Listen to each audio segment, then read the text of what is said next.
चलिए, आज आप लोग फिर मेरे साथ जुड़ गए हैं और जितने भी अभ्यर्थी हैं, जितने भी परीक्षार्थी हैं जो आगामी झारखंड सिविल सेवा परीक्षा की तैयारी में लगातार मुस्तैदी के साथ जुड़े हुए हैं, उनके साथ आज मेरी बात होने जा रही है प्रश्नों के जरिए। कुछ प्रश्न लेकर आऊँगा मैं और उनका समाधान आपसे भी चाहूँगा और जहाँ आवश्यक होगी मैं उसके बारे में बताने की कोशिश करूँगा। तो सामान्य अध्ययन अर्थात पेपर 1 के अंतर्गत कुछ चुनिंदा प्रश्न लेकर मैं आया हूँ।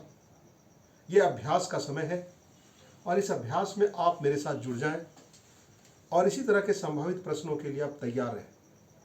तो आज के सत्र में आपको आमंत्रित करते हुए आप सभी से ख्वाहिश रखूंगा, गुजारिश करूंगा कि आज मेरे सत्र से आप जुड़ें। तो चलिए, अभिवादन स्वीकार कीजिए रमन कुमार सर का। और अभी आप जुड़ चुके हैं अतुल्य IAS एकेडमी करमटोली रांची की ओर से। आज आप उसके साथी बनने की तैयारी में हैं। तो नए प्रश्नों के साथ आज हमारी बातें होंगी पेपर 1 अर्थात सामान्य अध्ययन के चुनिंदा प्रश्नों को लेकर। तो चलिए प्रश्न शुरू करते हैं। और पहला प्रश्न आपके पास जो है वो आ रहा है, ध्यान से देखेंगे आप या फिर उसको इस तरीके से देखा जाए। अगला प्रश्न है आपकी स्क्रीन में। ये देखिए अगला प्रश्न क्या कहता है। मैंने कहा जैसा कि सामान्य अध्ययन के जो प्रश्न होते हैं उसमें इतिहास, भूगोल, अर्थव्यवस्था, राजव्यवस्था, कला संस्कृति के साथ साथ समसामयिक विषयों के भी प्रश्न पूछे जाएंगे और उसमें झारखंड के भी प्रश्न समाहित होंगे। तो ज़्यादा नहीं, कम से कम 25 से 26 प्रश्न तो आज इस सत्र में हम लोग किस्तों के जरिए धीरे धीरे आपका हौसला अफजाई करेंगे हम सभी मिल करके। तो अगला प्रश्न पहले प्रश्न के रूप में आपके समक्ष आ गया है, जरा ध्यान से देखेंगे। हाल ही में जारी अर्थात 2021 की जनगणना से संबंधित अतिरिक्त आंकड़ों के आधार पर भारत के किस समुदाय में सबसे कम लिंगानुपात है, अर्थात सबसे कम सेक्स रेशियो इन चारों विकल्पों में किस समुदाय में है, ये प्रश्न की जरूरत है। तो आप देख रहे हैं प्रश्न आपके समक्ष आ गया है। प्रश्न को ध्यान से सुना जाए, समझा जाए और इन्हीं विकल्पों में कोई एक है जिसको आपको चिन्हित करना है। तो चलिए, आपने, मुझे लगता है कि इन्हीं विकल्पों में यदि आपने देख लिया होगा तो बताने की कोशिश करें कि क्या होगा। तो मैं बताऊं इसका जवाब क्या होना चाहिए। इसका जवाब जो होगा वो सिख समाज से होगा अर्थात सिख समुदाय से होगा। तो 2021 की जनगणना के अनुसार जो संबंधित अतिरिक्त आंकड़े हैं उन चारों विकल्पों में सिख समुदाय का जो सबसे कम सेक्स रेशियो है। तो जहाँ तक सेक्स रेशियो की बात चली है, लिंगानुपात की बात चली है, थोड़ा सा आंकड़ा मैं आपके समक्ष रखना चाहूँगा। अगर सिखों के संदर्भ में बात हुई है तो सिख समाज का, सिख समुदाय का जो आंकड़ा है या फिर इसको कहा जा सकता है 903 है। यदि सिख का 903 है तो कमोबेश दूसरे धर्म के समुदाय के लोगों का निसंदेह से ज़्यादा होगा। तो यदि मैं बौद्धों की बात करूं अर्थात बौद्ध समाज के लोगों को, तो उससे संदर्भ में उनका जो सेक्स रेशियो है ये लगभग 965 है, 965 है। इस तरह जैनों की बात की जाए तो 954। तो आप तुलनात्मक तरीके से देख रहे हैं कि किस तरीके से ये बढ़ते हुए क्रम में दिखाई दे रहा है।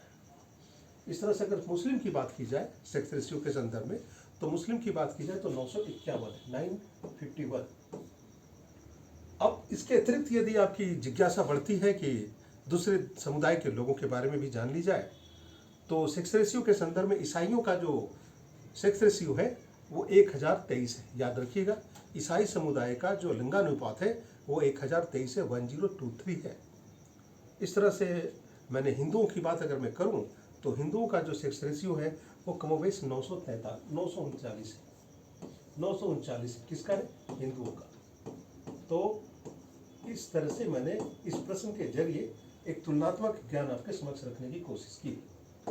तो चलिए, उसी कड़ी में हम लोग अगले प्रश्न की ओर चलते हैं। अगला प्रश्न क्या है, थोड़ा देखेंगे आप। अगला प्रश्न क्या है।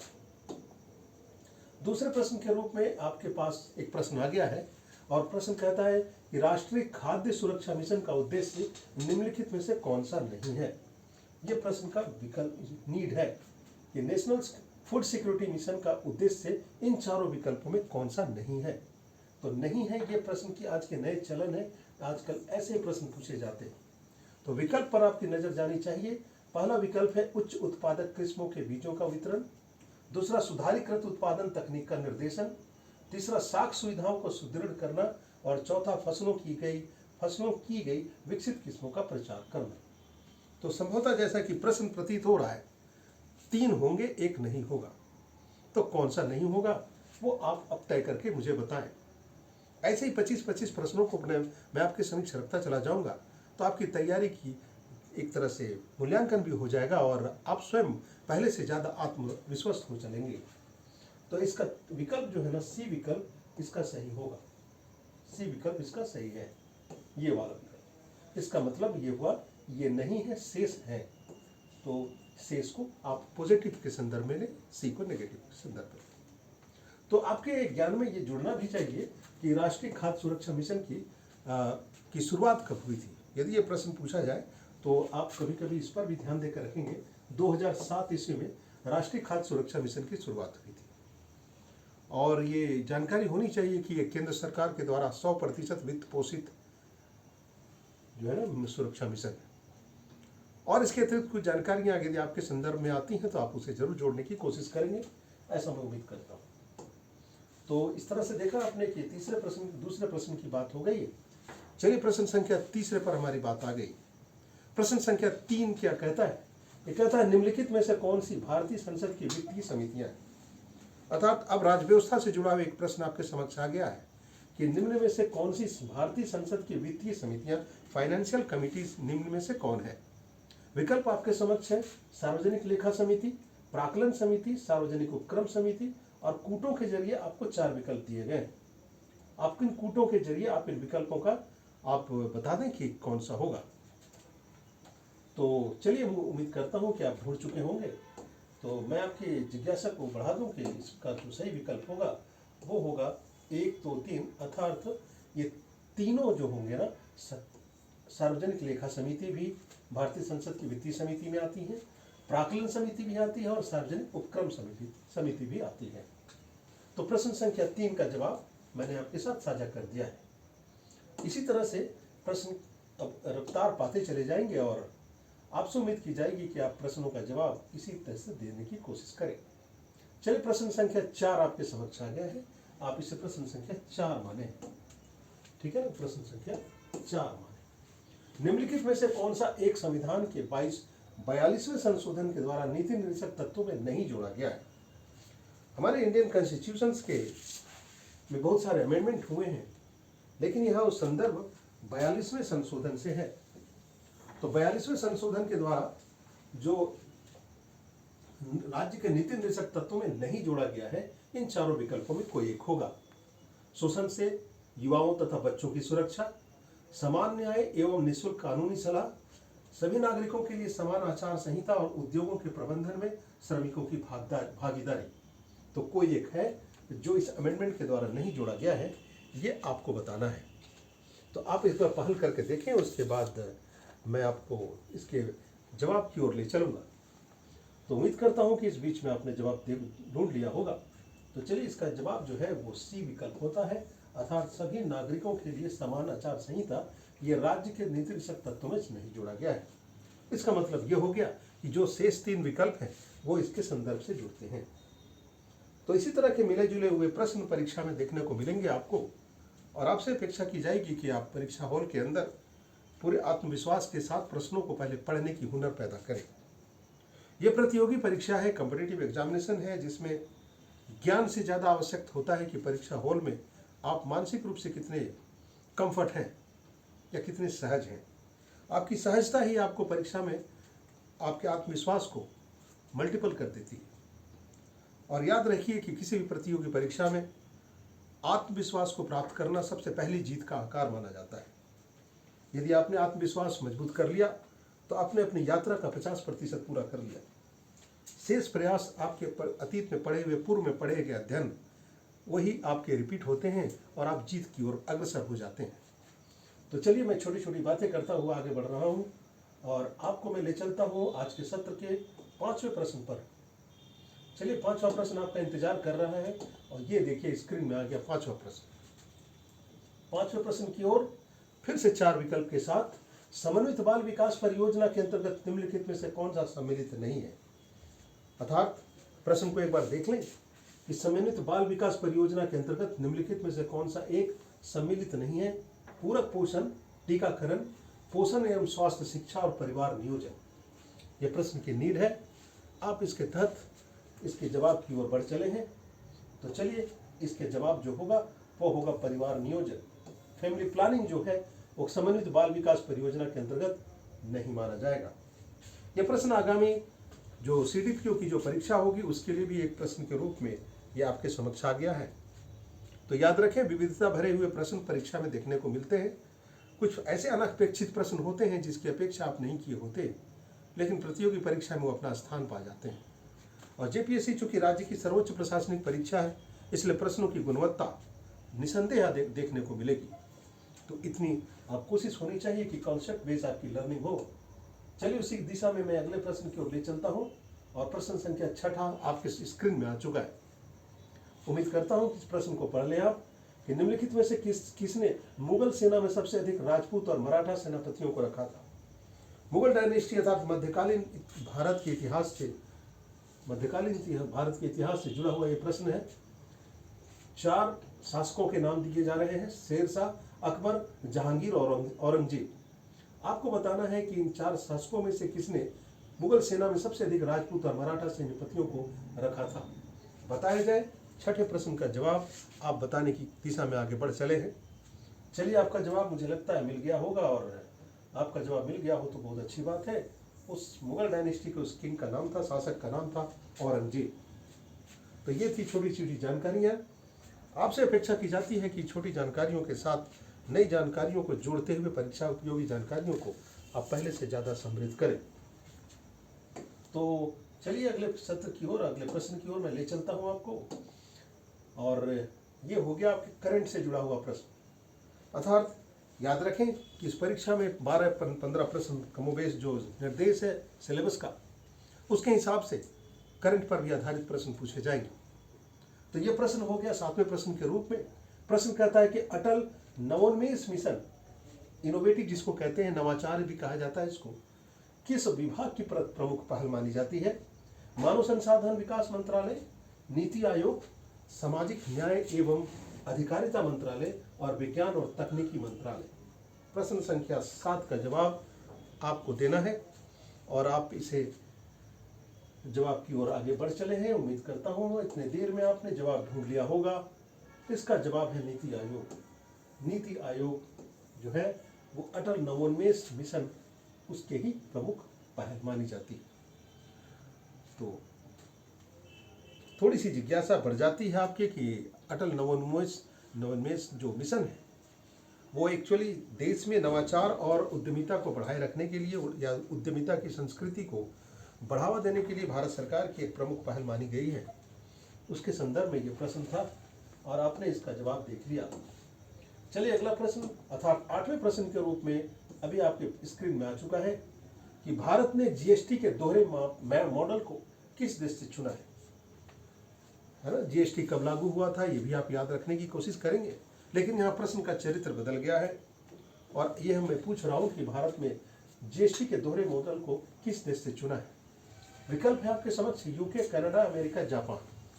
आपने इन चारों विकल्पों में कोई एक विकल्प जोड़ देना है अपने इस जवाब के साथ।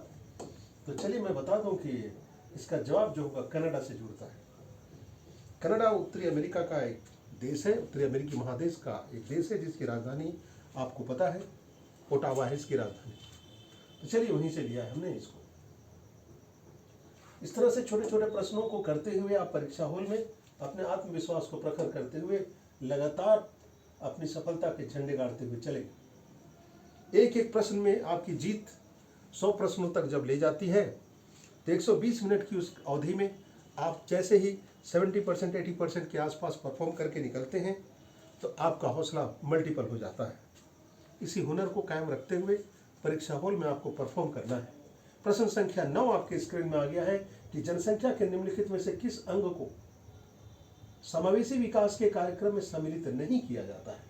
तो गौर कर रहे हैं कि आज मैंने जो प्रश्न लाया है आपके समक्ष उसमें नहीं शब्द का उल्लेख ज्यादा किया हुआ दिख रहा है। तो इसमें आ गया है विकल्पों के रूप में सीमांत कृषक, भूमिहीन कृषक श्रमिक, अनुसूचित जाति, अनुसूचित जनजाति और अर्ध शहरी क्षेत्रों में रहने वाले व्यक्ति। तो प्रश्न संख्या 9 का जवाब इनमें क्या होगा।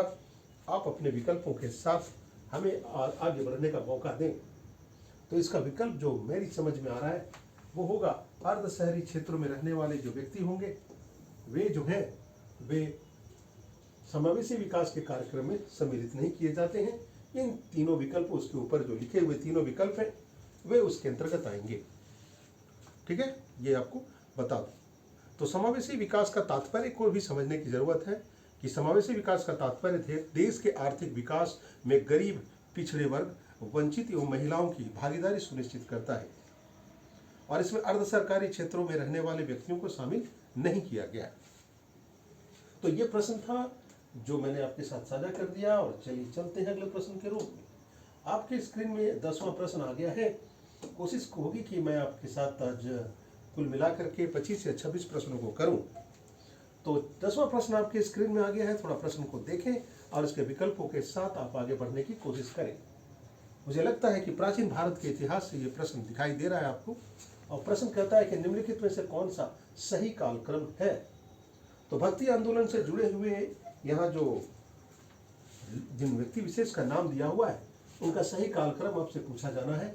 शंकराचार्य, रामानुजम, ये विकल्प संख्या 1 की बात मैं कर रहा हूँ। शंकराचार्य, रामानुज, चैतन्य।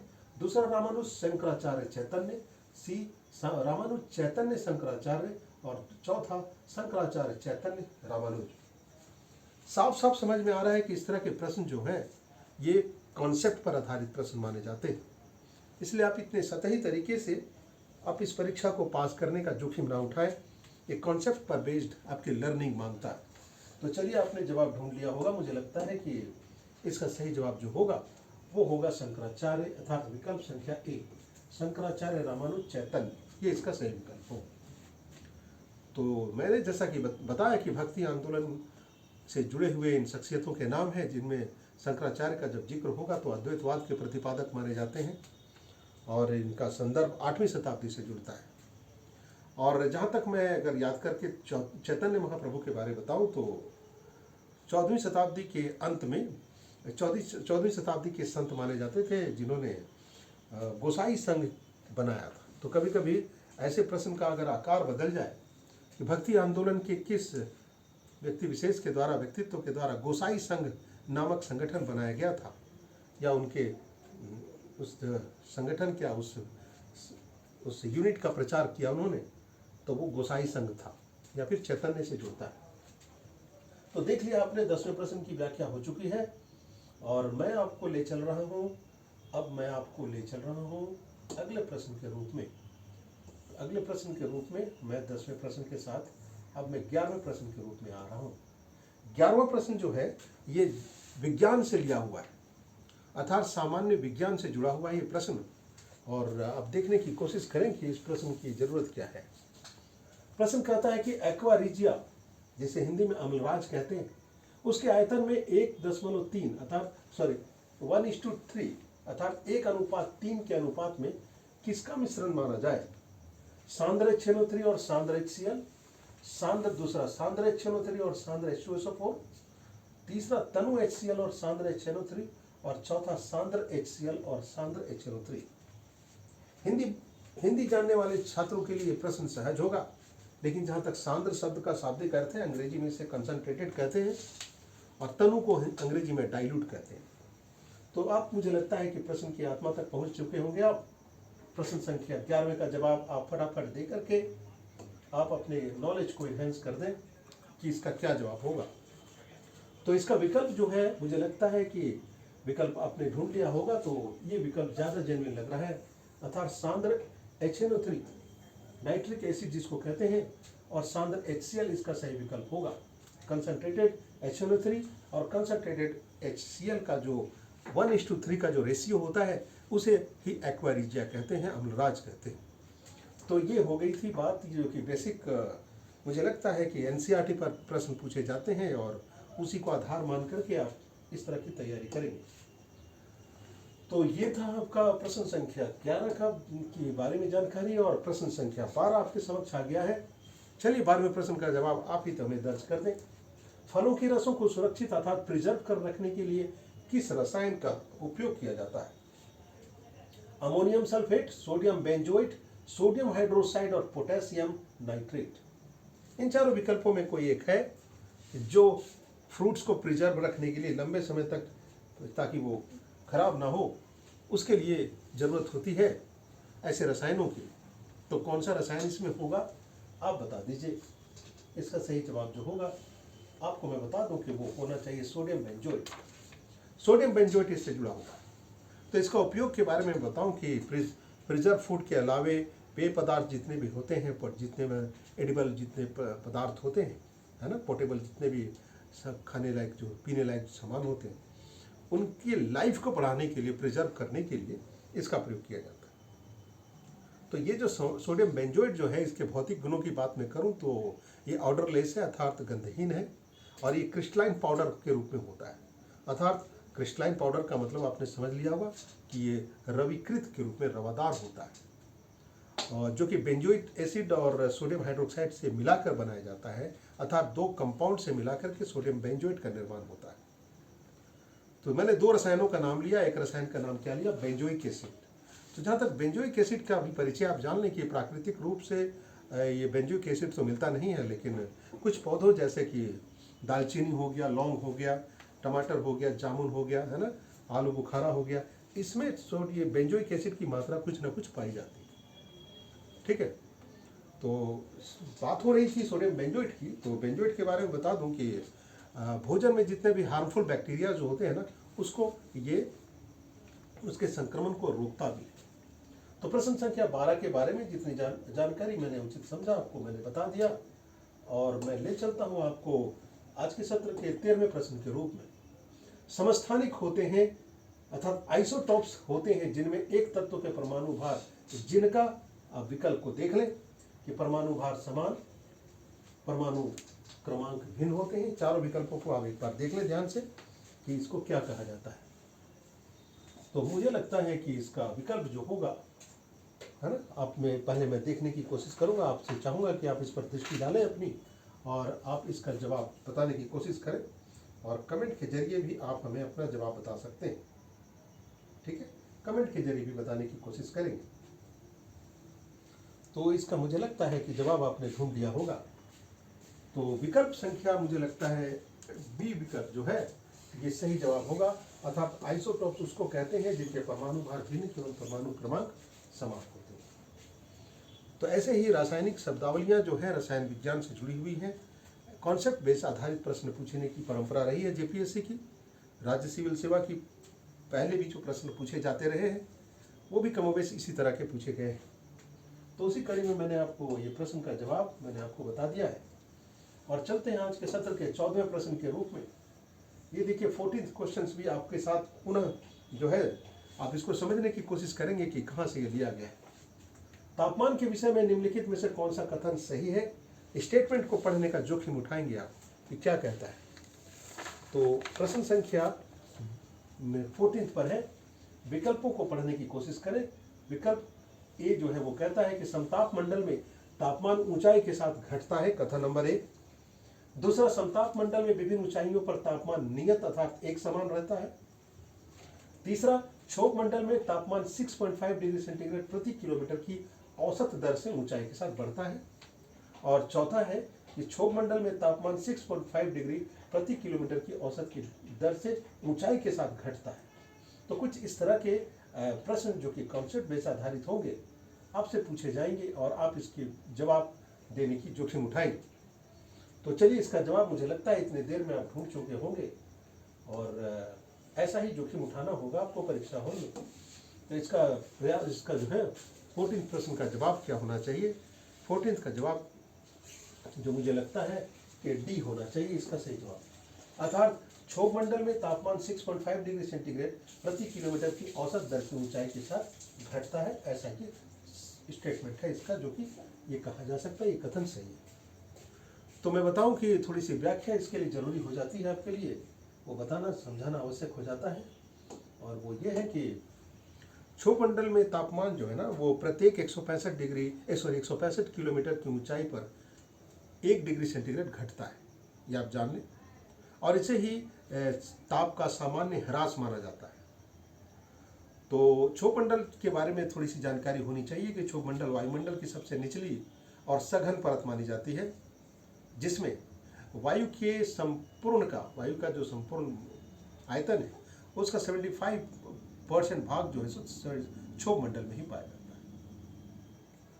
और जहाँ तक ग्रीष्म ऋतु के संदर्भ में जोड़कर बताऊं कि ग्रीष्म ऋतु में इसकी ऊंचाई अधिक और शीत ऋतु में इसकी जो ऊंचाई है कम हो जाती है।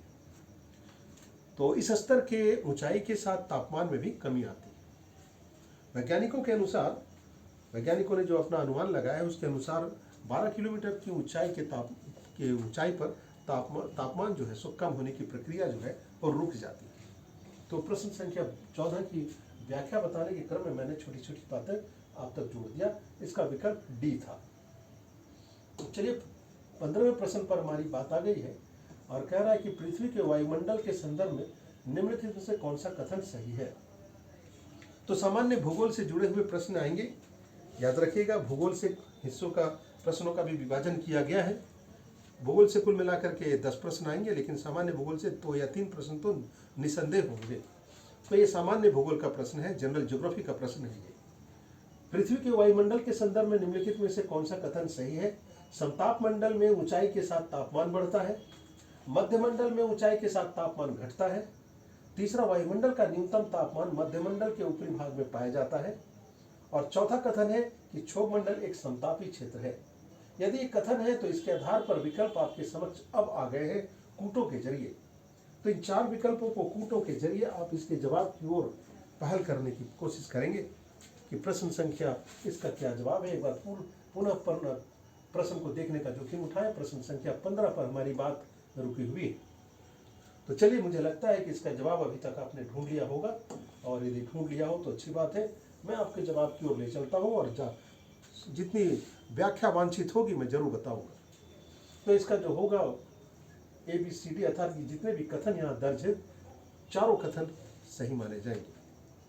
तो इसके बारे में डी इसकी व्याख्या है। और जहाँ तक संकेत है, व्याख्या के संदर्भ में बताऊं कि समताप मंडल के प्रारंभ में तापमान की जो दशा होती है वो स्थिर होती है, लेकिन जैसे ही 20 किलोमीटर की ऊंचाई समताप मंडल में और आगे तय की जाए तो उसके पश्चात जो है ना तापमान में वृद्धि होने लगती है। और जहाँ तक मध्यमंडल की बात है कि मध्यमंडल और वायुमंडल में ऊपरी वायुमंडल जो है उसमें 50 से 80 किलोमीटर का क्षेत्र माना जाता है। मध्यमंडल का जो बेंड है, जो बेल्ट है, और इसमें ऊंचाई के साथ तापमान में अचानक गिरावट देखी जाती है। ऊंचाई जैसे जैसे होती है उसके तापमान में एकाएक गिरावट देखी जाती है। और जहाँ तक मध्यमंडल की बात है कि मध्यमंडल में तापमान मिलकर के -100 डिग्री तक पहुँच जाता है, जो कि वायुमंडल का निम्नतम तापमान माना जा सकता है। तो मध्यमंडल के ही क्षेत्र में ऐसी स्थितियाँ देखने को मिलती है। तो ये थी प्रश्न की व्याख्या जो आवश्यक मैंने समझा। उम्मीद करता हूँ कि ये सारे प्रश्न आप जरूर अभ्यास में जोखिम के साथ आगे बढ़ रहे होंगे। प्रश्न संख्या 16 फिर से आपके पास आ गया, और ये भी सामान्य भूगोल से जुड़ा हुआ प्रश्न है। प्रश्न कहता है कि ओजोन परत जो पराबैंगनी विकिरण को अवशोषित करती है, वायुमंडल की निम्नलिखित में से किस परत में पाई जाती है। आयन मंडल, क्षोभ मंडल, मध्य मंडल, समताप मंडल। प्रश्न संख्या 16 का जवाब आपको तय करना है कि क्या होगा। प्रश्न को ध्यान से देखने का भी प्रयत्न करेंगे परीक्षा हॉल में। कभी कभी बहुत सामान्य से लगने वाले प्रश्न भी आपसे मानवीय भूल के कारण आप प्रश्न के जवाब से दूर चले जाते हैं। तो उसे बचने का उपाय यही है कि प्रश्न को 1 से 2 बार 20 सेकंड के लिए जरूर देखा जाए। तो प्रश्न संख्या 16 का जवाब मुझे लगता है अभी आपने ढूंढ लिया होगा इतनी देर में। समताप मंडल इसका जवाब है। तो कुछ व्याख्या बता दूं कि ओजोन परत के बारे में बता दूं कि जो पराबैंगनी अर्थात अल्ट्रावायलेट रेडिएशन को अवशोषित करती है, ये वायुमंडल के समताप मंडल के निचले भागों में पाई जाती है। और ओजोन परत जो है वो समताप मंडल में कहा जा सकता है कि अगर ऊंचाई के आधार पर कहूँ तो 15 से लेकर के 35 किलोमीटर की जो डिस्टेंस होती है समताप मंडल, उसके बीच में पाई जाती है। हालांकि इसकी सर्वाधिक सांद्रता अगर कंसंट्रेशन देखा जाए तो 22 किलोमीटर की ऊंचाई पर देखने को मिलता है। ओजोन परत की बात हो रही है। और जहाँ तक समताप मंडल की बात हो रही थी तो उसका दायरा को आप जान लें कि 18 से लेकर 50 किलोमीटर तक की ऊंचाई का जो क्षेत्र होता है वो समताप मंडल का माना जाता है। और यहाँ का जो तापमान है इस अर्थात दूरी तक तापमान जो है सो स्टैटिक बना रहता है, समान बना रहता है। और थोड़ी सी और जिज्ञासा बढ़ जाती है कि समताप मंडल की जो मोटाई है वो सबसे ज़्यादा कहाँ देखने को मिलती है, तो ध्रुवों में सबसे ज़्यादा देखने को मिलती है। कभी कभी विषुवत रेखा पर भी इसका लोप हो जाता है और इसमें मौसमी घटनाएं नहीं होती। तो मैंने बताया आपको इस प्रश्न का जवाब, 16 प्रश्न का जवाब हो गया है। अब मैं कोशिश कर रहा हूँ कि आपको प्रश्न संख्या आगे ले चलूँ। तो 17वें प्रश्न का जवाब क्या होगा, थोड़ा सा देख लिया जाए। 17वां प्रश्न भी फिर से आपको आ गया है। 17वें प्रश्न का जवाब, वायुमंडल में निम्नलिखित में से किस स्तर पर निम्नतम तापमान दर्ज किया गया है। 17वें प्रश्न का जवाब, अर्थात समताप मंडल, मध्य मंडल, बाह्य वायुमंडल, अक्षोभ मंडल। तो यहाँ क्या था, प्रश्न की जरूरत क्या है वो ध्यान से देख लीजिएगा। कहता है वायुमंडल के निम्नलिखित स्तरों में से निम्नतम तापमान, अभी थोड़ी देर पहले ही मैंने बताया था संभवतः इसका जवाब, तो उसके जवाब के साथ आप जोड़ दीजिए। मेसोस्फीयर जिसको कहते हैं मध्यमंडल, सबसे कम तापमान दर्ज किया गया। ठीक है, तो इसके ऊपरी वाले भाग में तापमान का विलोपन, इसके ऊपर के भाग में तापमान के विलोपन का प्रभाव देखने को मिलता है, क्योंकि इसी मंडल में तापमान जो है सो ऊंचाई के साथ बढ़ता चला जाता है। तो मध्यमंडल की बात हो रही थी, तो थोड़ी सी जिज्ञासा ये बता दूं कि मध्यमंडल जो है वो समताप मंडल के ऊपर स्थित एक मंडल है। यह 50 से लेकर के 80 किलोमीटर की ऊंचाई तक विस्तृत क्षेत्र माना जाता है और इस मंडल की ऊंचाई के साथ तापमान में कमी देखी जितनी जैसी इसी हाइट होती है तापमान में कमी देखी जाती है। और 80 किलोमीटर की ऊंचाई पर आने पर तो देखा जा सकता है कि तापमान -100 डिग्री सेंटीग्रेड हो जाता है। और इसी मंडल के ऊपरी हिस्से में ऊपरी सीमा को मेसोपॉज कहा जाता है और इस परत में वायुदाब बहुत कम होता है, एयर प्रेशर बहुत कम होता है। तो छोटी छोटी जानकारियाँ, बेसिक जानकारियाँ मैं आपके समक्ष रखता चला जा रहा हूँ और इसी तरह से अब जानकारियों को अपने साथ जोड़ते हुए आज के सत्र पर 18वें प्रश्न पर हमारी बात आ गई है। थोड़ा सा देखें, निम्नलिखित में से किस एक गैस की प्रतिशत मात्रा आयतन में वायुमंडल में सबसे कम? आर्गन, कार्बन डाइऑक्साइड, नाइट्रोजन और ऑक्सीजन। प्रश्न संख्या 18 का जवाब आप देने की कोशिश में आगे बढ़ चले हैं। 18वें का प्रश्न का जवाब क्या है आपको विकल्प के साथ बताना है। तो प्रश्न देख लिया जाए और उसके बाद आप इसकी व्याख्या बताने की कोशिश करें। एक बार प्रश्न देखने की अनुमति मैं दे रहा हूं आपको, उसके बाद मैं आप तक जवाब की ओर पहुंचूंगा। प्रश्न ध्यान से देख लें आप। उम्मीद करता हूं कि आप प्रश्न देख चुके होंगे। तो इस प्रश्न का जवाब आपको तय करना है और चलिए आपने देख लिया होगा, तो इसका जवाब जो होगा कार्बन डाइऑक्साइड से जुड़ता है। तो जैसा कि मैंने सत्र के प्रारंभ में ही कहा कि जहां वांछित व्याख्या होगी मैं जरूर आपके साथ साझा करता चला जाऊंगा। तो कार्बन डाइऑक्साइड के संदर्भ में बताऊं कि वायुमंडल में कार्बन डाइऑक्साइड की प्रतिशतता जो है तुलनात्मक तरीके से सबसे कम है और अगर इसकी प्रतिशतता का मूल्यांकन करूं तो 0.03% अर्थात 0.03% कार्बन डाइऑक्साइड की प्रतिशतता पाई जाती है। और पृथ्वी को छोड़ करके अन्य ग्रहों में इस गैस की अगर मात्रा का आप प्रतिशतता जानने की कोशिश करेंगे तो लगभग 60 से 70% से भी अधिक मानी जाती है। तो पृथ्वी एकमात्र ऐसा ग्रह है जहां कार्बन डाइऑक्साइड की प्रतिशतता न्यूनतम है। तो ये थी जानकारी प्रश्न संख्या 18 के साथ मैंने आपको जोड़ दिया और इसी तरह से प्रश्न आपके साथ विविधता भरे प्रश्न परीक्षा में देखने को मिलते हैं। कुछ लगातार प्रश्न मैंने ज्योग्राफी से आपके साथ साझा किया हूँ, लेकिन आप इसे ये मानकर चलें कि अभ्यास का समय है। इसी अभ्यास की विविधता के साथ प्रश्न लगातार श्रृंखला में आपके तक पहुँचता रहेगा। प्रश्न संख्या 19 आपका इंतजार कर रहा है कि वायुमंडल में प्रकाश के प्रसार का कारण क्या है, अर्थात एटमॉस्फेयर में लाइट का जो एक्सटेंशन है, जो प्रसार है, उसका कारण आप किसे मानेंगे? कार्बन डाइऑक्साइड को मानेंगे, धूलकण को, हीलियम को, जलवाष्प? बहुत सरल सा प्रश्न है और जवाब भी बहुत सरल आना चाहिए। उम्मीद करता हूं कि इस बीच दौरान आपने जवाब को ढूंढ लिया होगा। तो चलिए, आपका जवाब यदि आ गया हो तो अच्छी बात है, वरना मैं आपके जवाब से जोड़ दूं। डस्ट पार्टिकल्स जो होते हैं ना, धूलकण जो होते हैं, उसे माना जाता है कि जो स्कैटरिंग ऑफ लाइट जो होती है उसका कारण डस्ट पार्टिकल्स को कहा जाए, धूल कणों को कहा जाए, क्योंकि सूर्य के प्रकाश जो होती है ना, जो वायुमंडल से होकर जब गुजरता है तो उसके मार्ग में आने वाली गैसों के अणुओं एवं धूल और अन्य पदार्थों के सूक्ष्म कणों के द्वारा वो प्रकीर्णित हो जाता है। और इसी प्रकीर्णन के कारण आकाश का रंग जो है, आपको पता ही है, स्कैटरिंग ऑफ लाइट, आकाश जो बचपन में स्कूलों में भी या स्कूली शिक्षा में आपने पढ़ा होगा कि आकाश का रंग नीला क्यों दिखाई देता है, तो धूल कणों के विसरण के कारण ही आकाश का रंग नीला दिखाई देता है। तो इसको अब साधारण से प्रश्न की व्याख्या मैंने बता दिया आपको, और इसी तरह से अगले प्रश्न की ओर मैं ले चलता हूं। और आज के सत्र पर 20वें प्रश्न पर हमारी बात आ गई। 20वां प्रश्न कहता है कि यदि पृथ्वी पर वायुमंडल नहीं होता तो दिन और रात के बीच तापमान की क्या स्थिति होती। 4 विकल्प दिए गए हैं। यदि अर्थ पर एटमॉस्फेयर नहीं होता तो दिन और रात के बीच तापमान चरम क्या होता, बढ़ जाता, कम हो जाते, वैसे ही रहते, या तेजी से घटते बढ़ते। सरल प्रश्न है, जवाब आपको देना है ABCD के तर्ज पर। चलिए जवाब दे, फटाफट देने की जोखिम उठाइए आप लोग। और मुझे लगता है कि इसका जवाब डी विकल्प सबसे उचित विकल्प माना जाएगा। यदि ये डी विकल्प सबसे उचित है तो इसकी व्याख्या में जोड़ना चाहूंगा आपसे। यदि पृथ्वी पर वायुमंडल नहीं होता तो पृथ्वी के तापमान में अनियमितता, इरेगुलरिटीज पाई जाती, जिसे दिन और रात के बीच में तापमान तेजी से घटता और बढ़ता।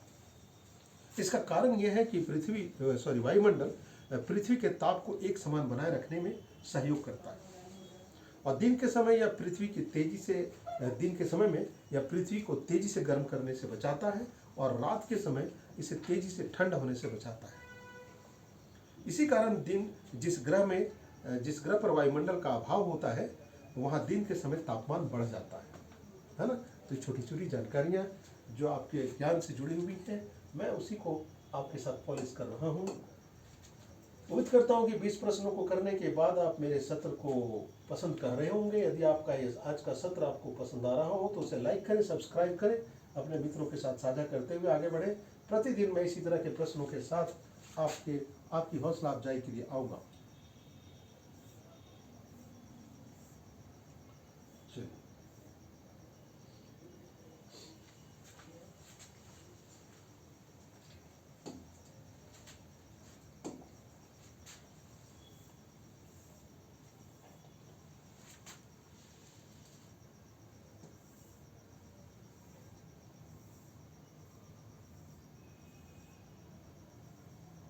चलिए फिर आ गया प्रश्न का। थोड़ी सी तकनीकी कमियां रहती हैं, डिजिटल डिवाइस में इस तरह की छोटी छोटी बातें होती रहती, लेकिन अब तो मुझे लगता है प्रश्न आप देख पा रहे होंगे।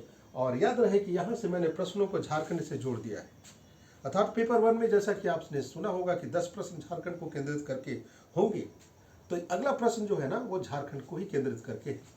देखिए प्रश्न कहता है कि झारखंड के वन विभाग के द्वारा हर्बल डेमोन्स्ट्रेशन नर्सरी की स्थापना कहाँ की गई है, जो प्रदर्शन, प्रशिक्षण, विस्तार और गतिविधियों को बढ़ावा देती है। ये प्रश्न है आपके स्क्रीन में और आप इसका जवाब देने की कड़ी में आगे बढ़ चले हैं। प्रश्न संख्या 21 आपसे जवाब की अपेक्षा कर रहा है। चलिए जवाब आपने ढूंढ लिया होगा मुझे लगता है इतनी देर में, और इसका जवाब जो है वो मुझे लगता है कि क्या होना चाहिए इसका जवाब, आप पहल करके बताएं।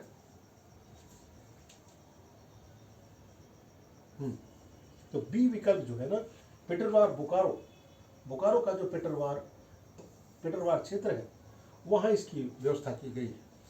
अर्थात औषधीय पौधे, मेडिसिनल पौधे जितने होते हैं, वैसे पौधे जो लुप्तप्राय स्थिति पर है ना, जो एक तरह से कुल मिलाकर के उनका अस्तित्वहीनता की स्थिति में आ गए हैं, उनकी प्रजातियों के रखरखाव के लिए बोकारो के पेटरवार नामक स्थान में 1 हेक्टेयर भूमि पर नर्सरी स्थापित की गई है, जहाँ पर कहा जा सकता है कि 200 से अधिक प्रजातियां वहां संरक्षित की जा रही हैं।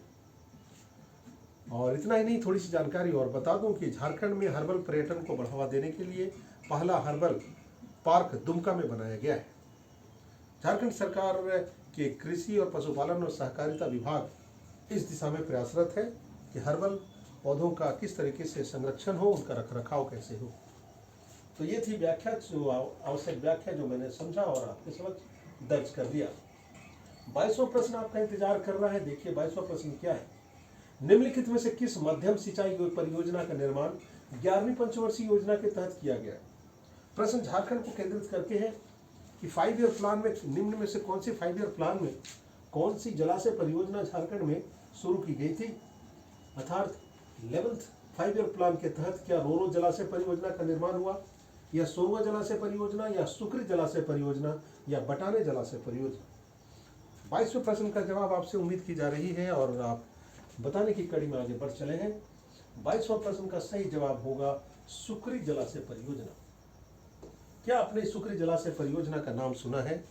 यदि ना सुना हो तो मैं आपको इससे जोड़ करके किसी प्रश्न के जरिए और इसके विस्तार से बताने की कोशिश करूंगा। फिलहाल आप ये जान लें कि 11th 5 ईयर प्लान के तहत सुक्री जलाशय परियोजना का निर्माण किया गया।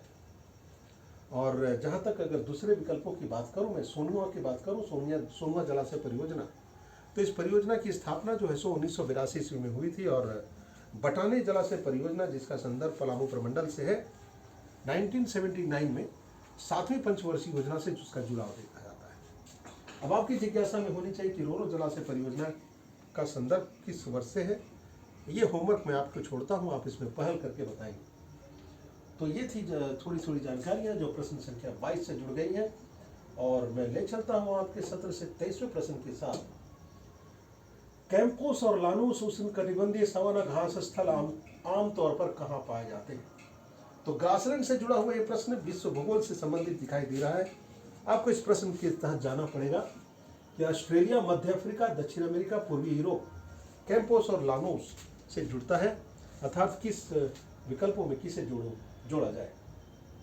तो उम्मीद करता हूं कि आपने विकल्प को देख लिया होगा। चलिए मैं आपकी हौसला अफजाई कर दूं कि इसका विकल्प होगा दक्षिण अमेरिका। तो दक्षिण अमेरिका के कुछ देश, जैसे कि दक्षिण अमेरिकी तो महादेश है ना, दक्षिण अमेरिका महादेश, उसमें कई छोटे छोटे देश हैं, जैसे अर्जेंटीना हो गया, उरुग्वे हो गया और दक्षिणी ब्राज़ील। ये 3 देश जो है ना, इनके बीच में जो ग्रासलैंड फैले हुए हैं वो कैंपोस और लानूस के रूप में जाने जाते हैं। ये बड़े घास स्थल माने जाते हैं। तो प्रश्न संख्या 23 का जवाब हो गया है। अब मैं आपको ले चलता हूँ प्रश्न संख्या 24 पर। 24वें प्रश्न का जवाब आप लेने की ओर बढ़ रहे हैं। 24वां प्रश्न है कि झारखंड राज्य में स्थित पूर्वी भारत का एकमात्र संस्थान कौन बना जिसने रेटिना सर्जरी के लिए राष्ट्रीय स्तर पर मान्यता प्राप्त की। प्रश्न संख्या 24 पर हमारी बात आ गई है। झारखंड राज्य से जुड़ा हुआ एक प्रश्न है कि स्टेट में इस पूर्वी भारत का एकमात्र ऐसा संस्थान कौन है जिसमें रेटिना सर्जरी के लिए राष्ट्रीय स्तर पर मान्यता प्राप्त की गई। मेदांता रांची, व्यवहार मेमोरियल आंख अस्पताल, कश्यप मेमोरियल आंख अस्पताल और एम्स देवघर। विकल्प आपके समक्ष आ गया है। आप इन्हीं विकल्पों में किसी एक विकल्प को दर्ज कर ले और इसका जवाब जो होगा 24वें प्रश्न का जवाब कश्यप मेमोरियल हाई हॉस्पिटल से जुड़ता है। तो कश्यप मेमोरियल हाई हॉस्पिटल के बारे में बता दूं कि रांची शहर में, रांची राज्य की राजधानी रांची से संदर्भित है ये। और रांची के हजारीबाग रोड या कहा जाए पुरलिया रोड में है। भारती कश्यप के निर्देशन में ये हॉस्पिटल संचालित हो रही है और वहीं पर सबसे पहले किया गया। तो ये थी जानकारी जो मैंने 24वें प्रश्न के साथ साझा कर दिया। अब मैं आपको ले चलता हूँ आज के सत्र के 25वें प्रश्न पर। तो 25वां प्रश्न क्या कहता है, ये देखिए 25वां प्रश्न। याद रखिए कि अब झारखंड में ये प्रतियोगी परीक्षाओं में प्रश्नों का स्वरूप में बदलाव आ रहा है। ऑपरेशन से जुड़े हुए कुछ प्रश्न पूछे जाएंगे। अर्थात झारखंड पुलिस के द्वारा या अर्धसैनिक बलों के द्वारा बहुत सारे अभियान चलाए जाते हैं, या रेलवे प्रोटेक्टिंग फोर्स के द्वारा बहुत सारे अभियान चलाए जाते हैं जिन्हें ऑपरेशन का नाम दिया जाता है। तो एक ऑपरेशन से जुड़ा हुआ प्रश्न तो अनिवार्य रूप से पूछा जाएगा। प्रश्न है कि ऑपरेशन ऑक्टोपस जो झारखंड पुलिस और सीआरपीएफ के द्वारा संचालित संयुक्त ऑपरेशन रहा, या किस क्षेत्र में नक्सलियों के उन्मूलन से संदर्भित रहा। विकल्प संख्या 1 है नक्सलियों के खिलाफ सारंडा जंगल में संचालित अभियान को क्या ऑपरेशन ऑक्टोपस कहेंगे, या गढ़वा में बूढ़ा पहाड़ में नक्सलियों के विरुद्ध अभियान, या लातेहार जिला में नक्सलियों के विरुद्ध अभियान, या बंदगांव चक्रधरपुर क्षेत्र में नक्सलियों के विरुद्ध अभियान। किसे कहा जाए ऑपरेशन ऑपरेटस, किसे कहा जाए। तो चलिए इसकी जानकारी मैं आपको जोड़ दूं। ऐसे विभिन्न प्रकार के ऑपरेशन जो होंगे उनकी जानकारी आप दर्ज करेंगे। बंदगांव और चक्रधरपुर क्षेत्र में नक्सलियों के विरुद्ध अभियान में ऑपरेशन ऑक्टोपस का नाम दिया गया। तो ये छोटी सी जानकारी थी और मैंने आपको बता दिया। और चलिए आज के सत्र में 26वें प्रश्न पर हमारी बात आती है। राष्ट्रपति, देखिए करंट से एक प्रश्न आ गया। राष्ट्रपति द्रौपदी मुर्मू ने नई दिल्ली में पंचायतों के प्रोत्साहन पर राष्ट्रीय सम्मेलन पर झारखंड की किस पंचायत को राष्ट्रीय पंचायत पुरस्कार प्रदान किया? ग्राम पंचायत गोविंदपुर, ग्राम पंचायत कपिलो, ग्राम पंचायत अमलाबाद और ग्राम पंचायत कुर्रा। तो ऐसे भी करंट से प्रश्न जो होंगे वो झारखंड को केंद्रित करते हुए पूछे जाएंगे। तो इसका जवाब क्या है आप बता दें। विकल्प आपके समक्ष आ गया है और उम्मीद करता हूं कि आप जवाब ढूंढ चुके होंगे। इसका जवाब है ग्राम पंचायत कपिलो। कपिलो इसका जवाब है। तो इसके बारे में बता दूं कि गिरिडीह जिले के बिरनी प्रखंड का एक छोटा सा गांव है कपिलो पंचायत। और इस पंचायत का गठन जो है ना 4 गांवों को मिलाकर किया गया। और ये ऐसा पंचायत है जिसमें पुस्तकालय भी है, उसका सामुदायिक केंद्र भी है, आंगनवाड़ी केंद्र भी है, यहाँ तक कि खेल के मैदान तक है, एम्बुलेंस तक। और पंचायत की ये व्यवस्था, एम्बुलेंस तक की व्यवस्था इस पंचायत विशेष पर। यहाँ तक कि बिजली भी पूरी तरह से पूरे पंचायत में, और हर एक घर में पेयजल उपलब्ध है। ये इस पंचायत की विशिष्टता है। और जब पंचायत की बात आ रही है तो पंचायत की मुखिया का भी संदर्भ जुड़ना चाहिए। तो एक महिला जिनका नाम है इंदू देवी, उन्हें अपनी इस उपलब्धि के लिए 4 बार राष्ट्रीय स्तर पर वो सम्मानित हो चुकी हैं। तो यहाँ से भी कोई प्रश्न आकार ले ले तो आप परीक्षा के लिए तैयार रह जाइएगा जानकारियों को जोड़ते हुए। तो मैंने 26 प्रश्न के साथ अभी आपको जोड़ा हूँ। आज के सत्र में अगले 2 प्रश्न के बाद मैं आज के सत्र का समापन मानूंगा। और आज के सत्र का समापन जो है आप आ रहे हैं आपके समक्ष। ये देखिए 27वें प्रश्न के रूप में, निम्नलिखित में से कौन सा कथन भारतीय जनगणना 2011 के आंकड़ों के अनुसार सत्य है? ये भी बेसिक क्वेश्चन है। देख लिया जाए कि लक्षद्वीप में सबसे कम जनसंख्या पाई जाती है। दूसरा, चंडीगढ़ में सर्वाधिक जनसंख्या घनत्व पाया जाता है। तीसरा, अरुणाचल प्रदेश में सबसे कम जनसंख्या घनत्व पाया जाता है। और चौथा, दादरा और नागर हवेली में जनसंख्या की सर्वाधिक दशकीय वृद्धि पाई गई है। विकल्पों के तौर पर कूट दर्ज कर दिए गए हैं। कूट के जरिए आपको इसकी व्याख्या बतानी है। तो प्रश्न संख्या 27 पर हमारी बात आ गई है और कुछ प्रश्न शेष रह जाएंगे और उसके बाद हम लोग आज के सत्र का समापन करते हैं। तो चलिए इसका जवाब जो है आपने, उम्मीद करता हूँ कि आप ढूंढ चुके होंगे। तो आज इसका जो सही विकल्प है वो सी विकल्प से जुड़ता है, अर्थात इसका सही विकल्प क्या हो जाएगा? 1, 3 और 4। 1, 3, 4 अर्थात लक्षद्वीप में सबसे कम जनसंख्या पाई गई है, ये कथन सही है। दूसरा, अरुणाचल प्रदेश में सबसे कम जनसंख्या का डेंसिटी पाया जाता है, ये भी सत्य है। और चौथा, दादरा और नागर हवेली में जनसंख्या की सर्वाधिक दशकीय वृद्धि पाई गई है। तो 1, 3, 4 इसका सही विकल्प होगा। तो मुझे लगता है कि आज इस तरह के प्रश्नों को करते हुए आप अपने अभ्यास को गति दे रहे होंगे। और मुझे लगता है आज के सत्र के अंतिम प्रश्न पर हमारी बात आ गई है। और चलिए, जीव मंडल में अर्थात बायोस्फीयर में एक जीव से दूसरे जीव में होने वाले ऊर्जा के स्थानांतरण को, ट्रांसफर ऑफ एनर्जी को क्या कहा जाता है? आहार विकल्प देख लें आप। आहार जाल, आहार श्रृंखला, आहार ऊर्जा और आहार पिरामिड। हिंदी माध्यम के बच्चों के लिए प्रश्न सहज है और अंग्रेजी माध्यम के बच्चों के लिए भी सहज होना चाहिए, क्योंकि आहार को है ना फूड वेब, विकल्प में food web, food chain, food energy और फूड पिरामिड या पिरामिड के रूप में। तो 28वें प्रश्न का जवाब इसमें आपको देना है और मुझे लगता है कि चलिए मैं जवाब बता ही देता हूँ। तो जवाब है इसका आहार श्रृंखला। आहार श्रृंखला इसका सही जवाब होगा।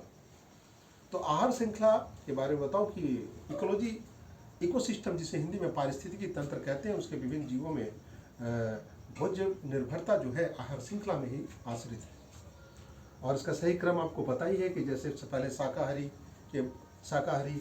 भोज्य बनेगा मांसाहारी का, मांसाहारी भोज बनेगा सर्वाहारी का, सर्वाहारी भोज बनेगा डिकम्पोजर। तो कुल मिलाकर के आहार श्रृंखला के द्वारा ही जीवधारियों के बीच में ऊर्जा का स्थानांतरण माना जाता है। तो आज कुछ चुनिंदा प्रश्नों के साथ मैं आपके बीच में उपस्थित होने का प्रयास किया हूँ, यह जानने की कोशिश की कि आपकी तैयारी अपने स्तर से क्या चल रही हो। यदि आपको आज के सत्र पर मेरे साथ उपस्थित होते हुए नियमित रूप से आपकी उपस्थिति हो जाए तो आपके ज्ञान भी इनरिच हो जाएगा और मैं भी आपके साथ पूरे हौसले के साथ नवीनतम प्रश्नों को परीक्षा से पहले तक देने का प्रयास करूंगा। तो अतुल्य सिविल सर्विसेज एकेडमी करमटोली की ओर से मैं निदेशक के रूप में रमन कुमार आप सभी को आगामी परीक्षा की तैयारी या उसकी सफलता के लिए अग्रिम शुभकामनाएं देता हूं और उम्मीद करता हूं कि अगले सत्र पर आपकी उपस्थिति इसी तरह से बनी रहेगी। आप पढ़ते रहें, मुस्कुराते रहें और जल्दी हमारी मुलाकात होती है। तब तक के लिए धन्यवाद।